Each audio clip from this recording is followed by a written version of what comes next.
le Maroc constitue le premier pays d'origine des étudiants étrangers en France. C'est à peu près 11% du total. Et si les étudiants marocains sont fortement représentés dans l'ensemble des établissements d'enseignement supérieur en France, eh bien leur présence se démarque en particulier dans les écoles d'ingénieurs ainsi que dans les écoles de commerce. Si on prend les écoles d'ingénieurs, on compte un peu plus de 6 000 étudiants marocains contre moins de 3 000 étudiants chinois qui représentent le deuxième contingent en 2022, chiffre en augmentation d'un peu plus de 26% sur la période 2017-2022.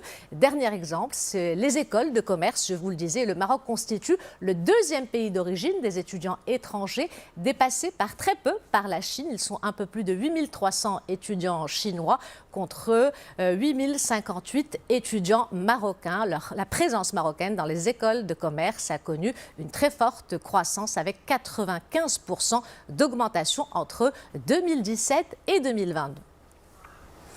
Et si on a parlé de la coopération universitaire et qu'on a parlé des étudiants, eh bien on va faire un focus sur un établissement public chargé de la promotion de l'enseignement supérieur français à l'étranger et de l'accueil des étudiants et des chercheurs étrangers en France.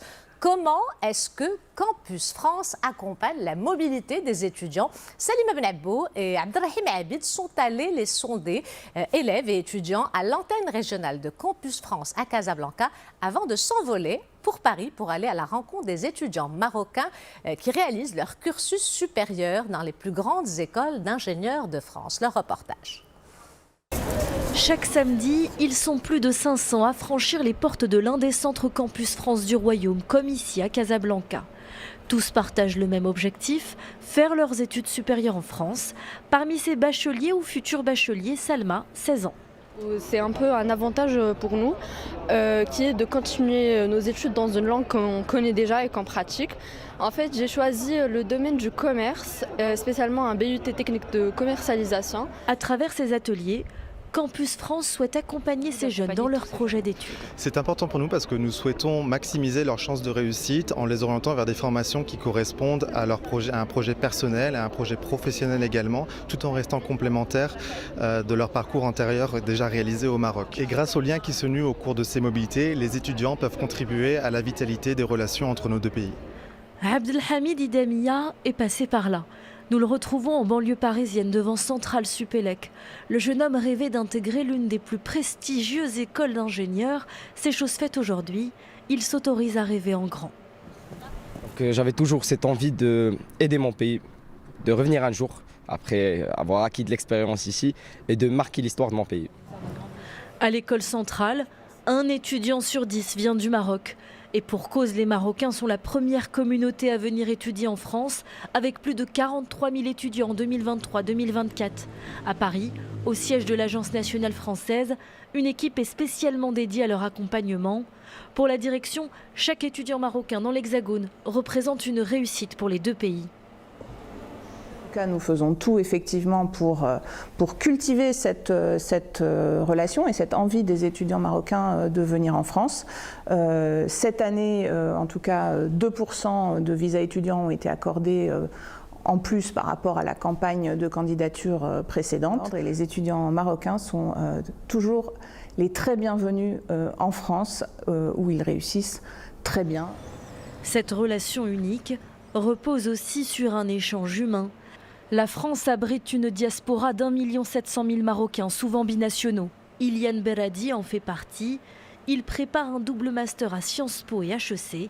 Il est à l'origine d'un groupe d'entraide afin que les Marocains puissent tisser des liens ensemble, mais pas que. Que ce soit d'un point de vue culturel, politique, diplomatique, aussi valoriser les marchés marocains d'un point de vue économique.